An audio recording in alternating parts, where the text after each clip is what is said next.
trophée de la saison, les amis. On va sabrer le champagne. Vamos!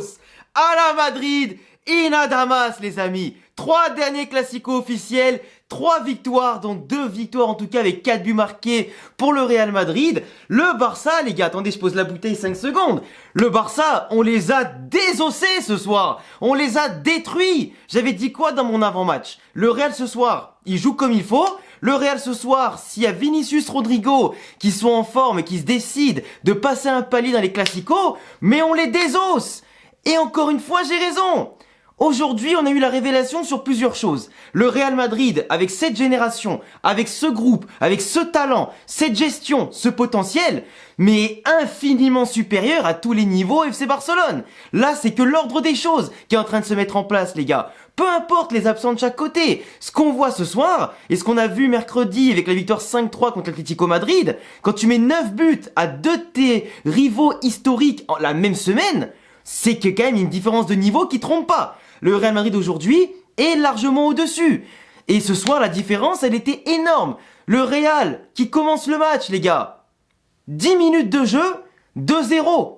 Je sais même pas quand ça remonte, la fois où j'ai vu le Real Madrid mettre 2 buts au Barça dans les 10 premières minutes. Ça allait tellement vite, ça allait tellement fort, c'était tellement facile, avec les alignements catastrophiques du Barça, hein, un coup dans leur surface, un coup ils étaient pas là du coup dans le coup, etc.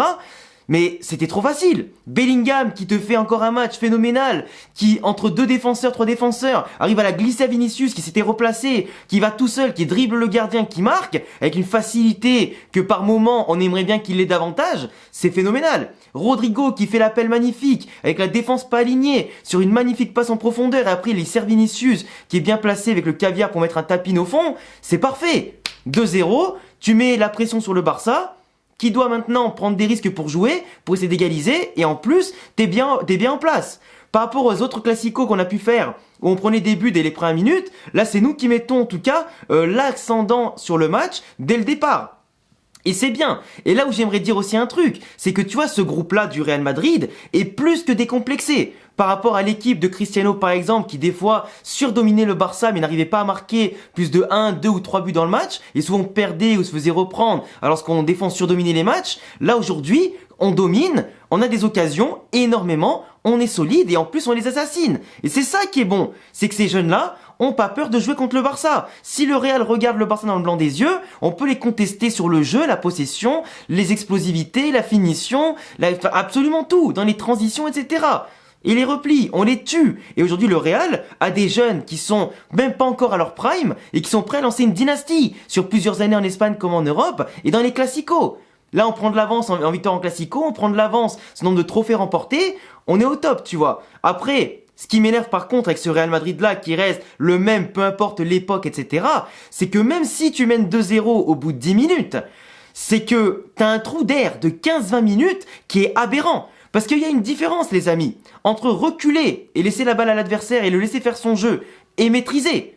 Tout comme il y a une différence entre reculer, laisser la balle à l'adversaire, le laisser faire son jeu, mais ne pas maîtriser. On n'était pas en maîtrise du tout là. On n'était pas en maîtrise du tout. On galérait à dégager, on remettait nous-mêmes les ballons dans l'axe, on avait du mal à s'en sortir, les sorties de balles étaient hésitantes, on jouait à contre-courant, on fait des mauvais contrôles, et au bout d'un moment, il s'est passé ce qui s'est passé. Comme je l'ai dit dans l'avant-match, Lewandowski allait comme par hasard marquer un but. Je l'ai dit dans l'avant-match. Et comme par hasard, en plus, c'est un but magnifique, où t'as Lunin qui a fait un très bon match ce soir et qui met définitivement Kepa sur le banc, en plus avec de très beaux arrêts sur Ferran Torres qui était parti tout seul, sur d'autres arrêts comme ça aussi dans la surface, sur Félix avec sa talonnade, etc.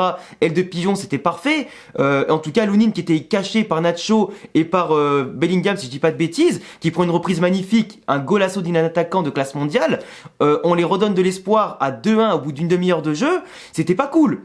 Tu le domines 2-0, tu peux avoir plein d'occasions, tu mets pas le 3-0, tu prends le 2-1 en reculant. Derrière, dès que le Real a commencé à rejouer sérieusement, c'était tellement facile au niveau physique, au niveau technique, long ballon, Vinicius, faute en tout cas d'Araújo, penalty. Et ceux qui me disent qu'il n'y a pas penalty de Araújo, vous avez jamais joué au foot de votre vie. Ça semble léger au ralenti, mais le mec qui met la main, il t'arrache l'épaule, il te fait tomber. Bizarrement, et ça revient à ce que je disais tout à l'heure, ce Classico, c'est révélateur d'un truc. Quand tu as un arbitre qui se décide de ne pas faire comme celui du premier Classico de cette saison, de ne pas laisser jouer le catch, le rugby et le MMA, bah les défenseurs comme Arauro sont surcotés, pardon. Ils sont surcotés. Le mec, il a pris un rouge en plus derrière dans la deuxième mi-temps, parce en plus, il met une grosse faute au pied de Vinicius, mais c'est comme ça à tous les classicos. Sauf que certains arbitres, en Liga, etc., laissaient jouer Arauro et les fautes du Barça. Comme des fois, ils pouvaient laisser les fautes du Real Madrid aussi. Mais Arauro, c'est systématique. Et pour une fois que quelqu'un le sanctionne, bah, penalty contre lui et carton rouge. C'est révélateur, en fait. Et aujourd'hui, il a pris l'eau, il s'est fait pocket par Vini, Rodrigo et l'attaque du Real Madrid, et c'est tout. Il a été remis à sa place, tu vois. Tout comme Koundé et Christensen, qui se sont fait manger à chaque fois, tout comme Baldé, qui s'est fait manger, tout comme De Jong, qui cherche encore le ballon sur le crochet de Brahim Diaz. À un moment donné, ils étaient à la rue défensivement. Le Barça, en vitesse, dans le repli défensif, à la perte de balle, et quand ils maîtrisent pas le jeu, ils sont catastrophiques. C'est pas pour rien qu'en Europe, en Europa League ou Ligue des Champions, toutes ces dernières saisons, ils se sont fait poutrer par tout le monde. Même les équipes les moins fortes, tu vois. Le Real ce soir, avec Vinicius du coup qui met un triplé à la mi-temps dans un Classico, c'est magnifique. Et d'ailleurs, pour parler un peu de lui, il a été catastrophique mercredi dans le derby, il a été transparent et vraiment pas terrible, tu vois. Et aujourd'hui, il a été concentré sur le jeu, il a fait son taf, il a joué pour lui et pour les copains. Rodrigo et les autres lui ont laissé le penalty pour le triplé, il a pris ses responsabilités, il a marqué. Aujourd'hui, il a fait ce qu'il n'a pas fait dans le derby. On espère qu'il le fera encore jeudi en derby de Copa del Rey. Mais globalement, il a été un patron aujourd'hui. Il aurait même pu en marquer 4 ou 5 ou faire des passes décisives, un peu plus, en étant plus lucide devant la cage et plus concentré. Parce que des fois, dans les 1 contre 1 contre Koundé, il ralentissait, il glissait, etc. Faut qu'il progresse encore là-dessus. S'il peut en marquer 4 ou 5 dans le match, faut pas qu'il se fasse prier. Et c'est comme ça, justement, qu'il passera des paliers et qu'un jour, il mangera à la table d'un Kylian Mbappé ou d'un Haaland. Mais pour l'instant, triplé, c'est très bien. Faut pas cracher dans la soupe. Rodrigo, comme je l'ai dit dans l'avant-match, je l'attendais ce soir. Il a fait un très bon match dans les déplacements, la vitesse, la passe D à Vinicius. Il a marqué son petit but en étant à l'affût d'une action avec Vinicius et Bellingham, tout ça. Donc, tu vois, parfait. Il marque son but, 4-1 à ce moment-là du match. Qu'est-ce que tu veux dire de plus ? Il a fait son taf. Rodrigo, Vinicius, ces deux attaquants loin de leur prime, adaptés aujourd'hui à un nouveau système au début qui les dépassait, mais t'as même pas besoin de vrai numéro 9 dans un système comme ça, où tes joueurs de la défense au milieu de terrain à l'attaque jouent un football aussi léché, aussi rapide, aussi percutant, à 1-2 touches de balle ou 3 touches de balle, avec des mouvements systématiques mais non stéréotypés, et que chacun occupe les bonnes zones du terrain. Quand tu joues comme ça les uns pour les autres, t'as pas besoin de numéro 9 de référence. 5 buts à l'Atlético Madrid qui joue à 11 derrière, et 4 buts au Barça. Ça prouve quand même que tu fais bien les choses. Et 3 buts à Gérone, par exemple. Donc aujourd'hui, le système fonctionne. Bravo Ancelotti pour avoir fait fonctionner tout ça. C'était incroyable. Bellingham aujourd'hui, il a encore pas marqué, mais j'espère qu'il garde ses buts pour jeudi contre l'Atlético Madrid ou en Liga en tout cas. Vu qu'en plus en Liga, Gérone a fait 0-0 aujourd'hui contre Almeria et ils auraient pu perdre en plus de ça. J'ai vu le match. Mais du coup, j'espère que le Real pourra passer devant avec le match en retard. Ça fera du bien. Mais en tout cas, Bellingham, il a fait le match qu'il fallait à la récupération, les petites talonnades, les petits crochets, les petits machins. Forcément, on aimerait qu'il marque à tous les matchs, mais bon, faut quand même qu'il en garde un peu pour les autres. Après, il a fait rentrer Rossellou, Camavinga, Modric. Modric, c'est normal, parce que c'est peut-être sa dernière saison, faut qu'il participe à la fête. Kroos, il a été hors norme. Camavinga, très belle rentrée, même si en plus avec Fermin, il a failli se friter. Cette espèce de Gavi 2.0 qui cherche la merde à la moindre occasion. Donc j'espère que Camavinga, il l'a bien remis en place après derrière. Mais globalement, t'as quand même des choses aussi. Les rentrants, t'as qui est rentré aussi côté Real Madrid?